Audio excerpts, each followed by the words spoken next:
Luther had left the suddenly brooding demon alone in the wilderness to buy clothes for Wilbur. They needed transport back home, and that would be far easier when they didn't have a pet that needed special treatment. A woolen sweater and a pair of plain trousers was the best he could do, but his friend loved it. Wilbur jumped around like a child on Christmas, shifting between hugging her sweater and hugging the vampire.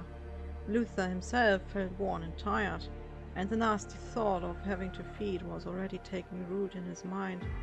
He would need all the strength he could get to save his friend from the occult scientist. He couldn't afford entering a fight with halfway healed wounds and sore muscles. The urge to feed burned at the back of his consciousness. It was a clear sign that his body was in need of something more than what he had found in Hales Mountains, if he liked it or not. They took a ferry to Scotland and then the train and foot back home. Luther didn't give himself much rest and went to Oscar to check on his business after the long absence, but as always his friend had his back. The sun stung his eyes even behind the glasses, convincing him to sleep away the rest of the day. "Shouldn't we be wary about burglars and the like?" Occult asked when both he and Wilbur laid down to rest. "You have a sword and I am hungry. Let them come," Luther answered, unimpressed. Dragging the head deep into his face, he crossed his arms and legs before fading into the depths of unconsciousness. God knew they all needed it, even if his worries for Atsushi's well-being let him barely find deep rest. The night was clear and dark, and beautiful. The moon was but a thin sickle, and the stars didn't spend too much light either. He strolled through Liverpool streets in a relaxed manner, searching for some unfortunate soul, preferably one whose end was already near due to misery or misfortune.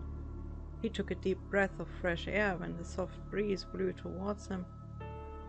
"Looking for something, mister?" Luther turned around at once, but without haste, keeping his eyes hidden beneath the brim of his hat. A youth in the dirty clothes of the working class was standing in the street with an air of unjustified confidence. "Perhaps," the vampire answered with vague purpose. The other man mustered him, starting to come casually closer. There was something in his hand, something made of iron. Luther smirked and showed his sharp fangs. As predicted, the other man took the gesture as an insult. "Shouldn't be looking here, with that fancy suit," he snarled before launching with the iron rod. Luther dodged the attack, ending up behind the aggressor. The neck was right in front of him, unprotected and ready to be taken advantage of. The young man was already in Luther's firm grip, the teeth only inches from his prey as a shot rang out, and Luther felt a bullet bury itself in his thigh. It wasn't as much the pain as it was the injured muscle that let his leg buckle, giving the young man the chance to react. The iron rod was swung again, and even if the vampire caught it mid-air, more men came from the shadows. The well-coordinated attack and the sight of some strange kind of armor protecting their vulnerable body parts unsettled him. Seeing the danger, Luther took his guns, but the men were quicker than him. They seemed to know what to do, and what was more terrifying, they knew what he planned to do. His shots missed when they took his arms, overpowering him. He bared his teeth like a dog when he fought against the firm grips with his failing strength. Luther didn't want to admit it to himself, but they had him. A couple of peasants managed to capture him. A last desperate attempt let him open his mouth to bite the nearest man. A fist hit him with full force, causing one of his fangs to break off with a crunching sound and leave a taste of blood behind. The pain sent his mind reeling, through which he didn't register the rest of the assault.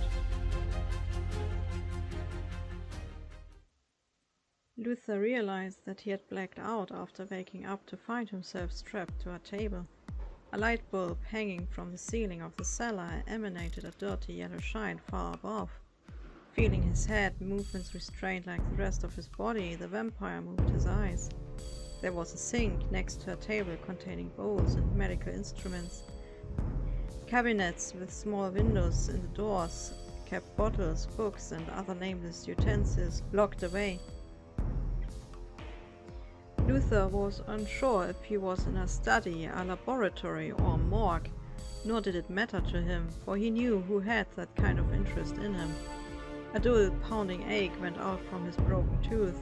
For hours it was the only distraction he had from the boredom of tense waiting. When the door opened, Luther had to wait for the human to come into his view. He was a lean man with black neat hair and beard and a monocle in front of his right eye. Luther was sure this man was wearing a top hat, cane and spectator shoes on the street. The kind of individual that didn't bother to even look down on anyone he considered as beneath. The kind of individual Luther himself often impersonated. Blackwood, I assume. The man, wearing only a shirt with the sleeves rolled up to the elbow, nodded. And you are known as Luther Nastase Nicolaescu in the criminal underworld. Blackwood's eyes glinted with smug amusement. You are very good at blending in, as is your werewolf, but your names are one of the things that let me make some connections. Luther felt the urge to spit in front of the self-satisfied man's feet. You mind undoing these straps? I feel like a lamb ready for the slaughter. Blackwood grinned and disappeared. When he came back into view, he held a forceps too delicate, looking for mechanics, and yet uncomfortably rough in its impression. Luther said nothing when Blackwood started working.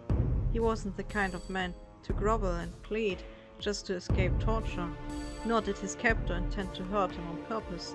With quick, strong movements, Luther felt how the tools essential for survival were removed, even the broken one.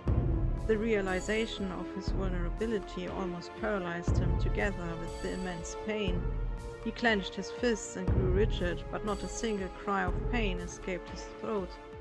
His own blood flew abundantly, filling his mouth and running out of the corners. When Blackwood finished with his work, removed the strap from the vampire's forehead, Luther used his new freedom to look around. He could see the greed for knowledge in the other man's eyes, who thought he was safe now. Ha! They will just regrow! Luther laughed madly, spitting blood as if to answer the man's violent action. If they do before I am finished with you, Blackwood answered in a dry manner while wiping the black stains out of his face with a wet cloth.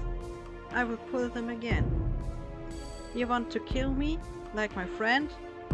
I don't want to kill you. It's what's bound to happen to subjects under scientific observation. And your friend isn't dead. Yet. He is a very interesting specimen. Luther clenched his fists again, but this time out of anger, not pain. Grinding his teeth, he kept quiet when Blackwood went to make some clinking preparations. The straps were made of sturdy leather and tied firmly around his torso and limbs. There would have been hope to rip them apart had he been able to feed. A vampire with injuries and weak from starvation, however, was not much of a threat, not in supernatural ways.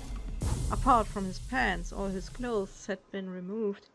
The missing glasses started to show their effect as the light began to sting his eyes. You could at least use some kind of anesthetic. Luther swallowed, trying to suppress the tremble in his hands.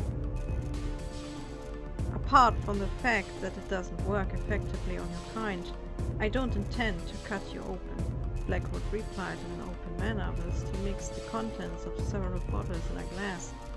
I already did that. The relief was short-lived when the self-proclaimed scientist continued. What I test now is your reaction to certain fluids. Will you survive when chemicals stop your heart? How quick will you regenerate from certain wounds? Is there a tincture to disable you for an amount of time? A grin stole itself on Blackwood's face as he drew the fluid into a syringe, making Luther uneasy in his helpless state. I'm immune to poison, he gave the firm retort in hope of a prolonged, boring rest on the table. Are you sure? I heard holy water is painful to vampires. We could try that as well. Luther had never dreaded death, not before and not after his rebirth, nor had he ever spent a thought on torture in the heat of the uprising. Blackwood's mad and boundless curiosity, on the other hand, let his guts grow cold and sink down to hell. Adrenaline rushed through his body as he watched the needle pierce his skin to send the drugs into his system. His blood was on fire in an instant, causing him to lose track of time and space due to the agony. His muscles cramped, his teeth shattered, and soon his groans and whimpers turned into screams. What did it feel like? Blackwood asked eagerly when the pain had subsided and Luther parted from the exhaustion. His red eyes locked with Blackwood's dark brown ones. He spat at the man before answering with far more weakness than contempt. "Why should I help you?" Again his captor grinned with satisfaction. "Because it will prolong your friend's life." The vampire bit his lip. Blackwood had him figured out, and he knew that he had him figured out. Damn it. He cursed, staring at the ceiling. With disgusted reluctance, he started to describe the sensation after the drugs had been injected. Blackwood listened and noted down the results, asking for clarification here and there. The cold, calculating manner let new anger boil inside the vampire. "What's with that monstrous creature roaming your hallways?" "What about it?" Blackwood called over his shoulder, cleaning and preparing the next torment. "I am suffering here for your curiosity. You could at least satisfy mine as long as I can still think." "I like you, Luther. You would have made a great assistant." "I doubt that," Luther scoffed. "The creature is a fruit of my experiments. The stone making it obey crossed my path in the wilderness one fine day.